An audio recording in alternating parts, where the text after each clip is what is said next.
moment où les portes de l'ascenseur s'ouvrirent en glissant, l'atmosphère dans la salle de réunion brillante, entourée de murs de verre, changea. Tout le monde se redressa légèrement, ajustant sa tenue, au moment où la PDG de l'entreprise, Marissa Tornwell, entra vêtue de son blazer rouge emblématique et de son air de confiance inébranlable. Mais tous les regards dérivèrent vers l'homme tranquille qui la suivait, d'un pas plus lent, plus posé. Il était plus âgé, avec des cheveux argentés, des yeux chaleureux, et la présence calme de quelqu'un qui avait vu bien trop de choses dans la vie pour jamais se presser. Il s'appelait Horace Benton, un homme noir vêtu modestement, dont le sourire doux contrastait fortement avec le cadre intimidant du monde corporatif qui l'entourait. Il tendit la main poliment lorsque Marissa se tourna pour l'accueillir, mais au lieu de la serrer, elle baissa les yeux vers sa main tendue, puis regarda de nouveau son visage et croisa simplement les bras avec un rire méprisant. Son personnel força des sourires gênés,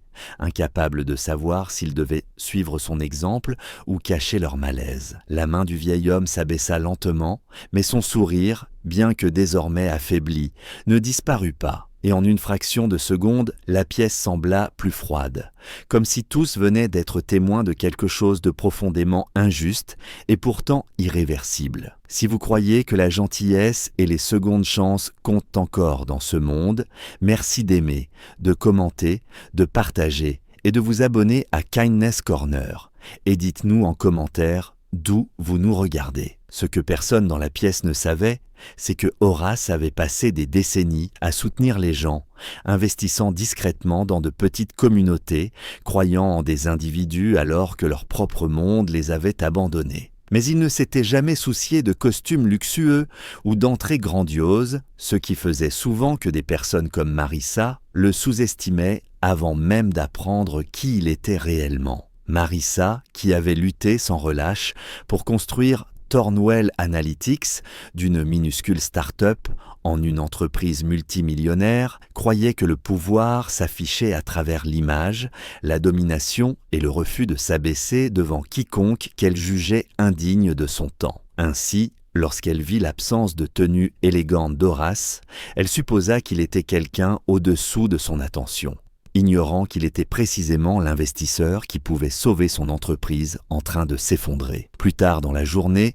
alors que son équipe examinait graphiques financiers et projections, le monde de Marissa commença à s'effriter morceau par morceau. Son plus gros client s'était retiré de façon inattendue, ses actions chutaient et une panique sourde tremblait sous sa façade maîtrisée. Les mêmes cadres qui autrefois s'accrochaient à ses décisions s'échangeaient désormais des regards anxieux derrière son dos. Tornwell Analytics, l'empire qu'elle avait bâti brique par brique, saignait par des fissures qu'elle avait refusé de voir. Et la seule bouée de sauvetage disponible était l'homme dont elle avait refusé la main ce matin-là. Mais l'orgueil de Marissa était un mur épais, et elle se persuada qu'elle pouvait tout réparer seule. Cette nuit-là, elle se tenait dans son bureau au sommet du penthouse, regardant les lumières scintillantes de la ville en contrebas. Son reflet dans la vitre semblait puissant, mais son cœur battait avec effroi. Elle ne pouvait plus en supporter davantage. Elle se souvint de la douceur dans les yeux d'Horace lorsqu'elle avait rejeté sa poignée de main,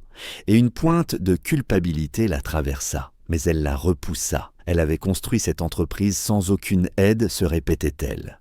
Elle n'avait pas besoin d'être sauvée, mais l'aube arriva avec le poids d'une vérité brutale. Un autre client majeur s'en alla, des investisseurs exigèrent des réponses qu'elle n'avait pas, et dans une réunion du conseil, emplie d'un silence tendu, l'un de ses directeurs seniors dit enfin ce que tout le monde pensait depuis longtemps. Ils avaient besoin d'Horace Benton.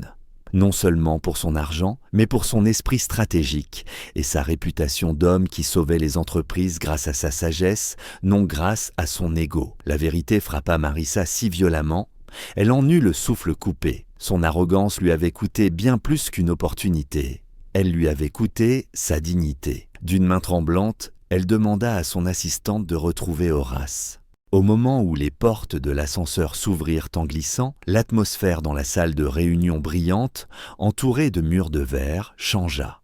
Tout le monde se redressa légèrement, ajustant sa tenue, au moment où la PDG de l'entreprise, Marissa Tornwell, entra vêtue de son blazer rouge emblématique et de son air de confiance inébranlable. Mais tous les regards dérivèrent vers l'homme tranquille qui la suivait, d'un pas plus lent, plus posé. Il était plus âgé, avec des cheveux argentés, des yeux chaleureux, et la présence calme de quelqu'un qui avait vu bien trop de choses dans la vie pour jamais se presser. Il s'appelait Horace Benton, un homme noir vêtu modestement, dont le sourire doux contrastait fortement avec le cadre intimidant du monde corporatif qui l'entourait. Il tendit la main poliment lorsque Marissa se tourna pour l'accueillir, mais au lieu de la serrer, elle baissa les yeux vers sa main tendue, puis regarda de nouveau son visage et croisa simplement les bras avec un rire méprisant. Son personnel força des sourires gênés, incapables de savoir s'ils devaient suivre son exemple ou cacher leur malaise. La main du vieil homme s'abaissa lentement,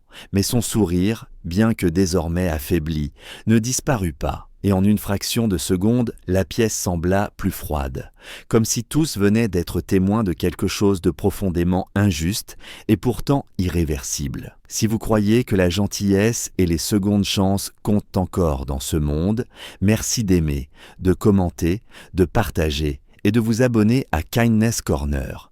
Et dites-nous en commentaire d'où vous nous regardez. Ce que personne dans la pièce ne savait, c'est que Horace avait passé des décennies à soutenir les gens, investissant discrètement dans de petites communautés, croyant en des individus alors que leur propre monde les avait abandonnés. Mais il ne s'était jamais soucié de costumes luxueux ou d'entrées grandioses, ce qui faisait souvent que des personnes comme Marissa le sous-estimaient avant même d'apprendre qui il était réellement. Marissa, qui avait lutté sans relâche pour construire Tornwell Analytics, d'une minuscule start-up en une entreprise multimillionnaire, croyait que le pouvoir s'affichait à travers l'image, la domination et le refus de s'abaisser devant quiconque qu'elle jugeait indigne de son temps. Ainsi, lorsqu'elle vit l'absence de tenue élégante d'Horace, elle supposa qu'il était quelqu'un au-dessous de son attention, ignorant qu'il était précisément l'investisseur qui pouvait sauver son entreprise en train de s'effondrer. Plus tard dans la journée,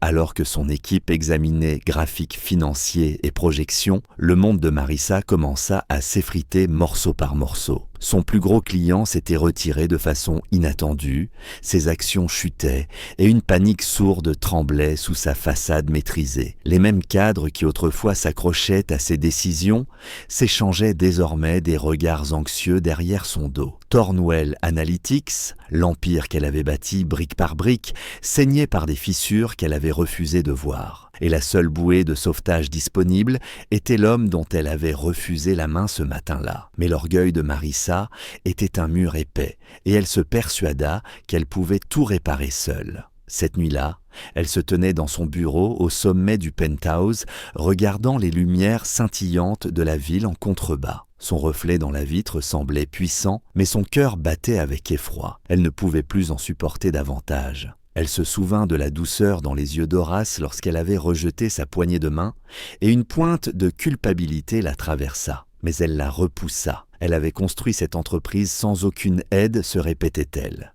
Elle n'avait pas besoin d'être sauvée, mais l'aube arriva avec le poids d'une vérité brutale. Un autre client majeur s'en alla, des investisseurs exigèrent des réponses qu'elle n'avait pas, et dans une réunion du conseil, emplie d'un silence tendu, l'un de ses directeurs seniors dit enfin ce que tout le monde pensait depuis longtemps. Ils avaient besoin d'Horace Benton.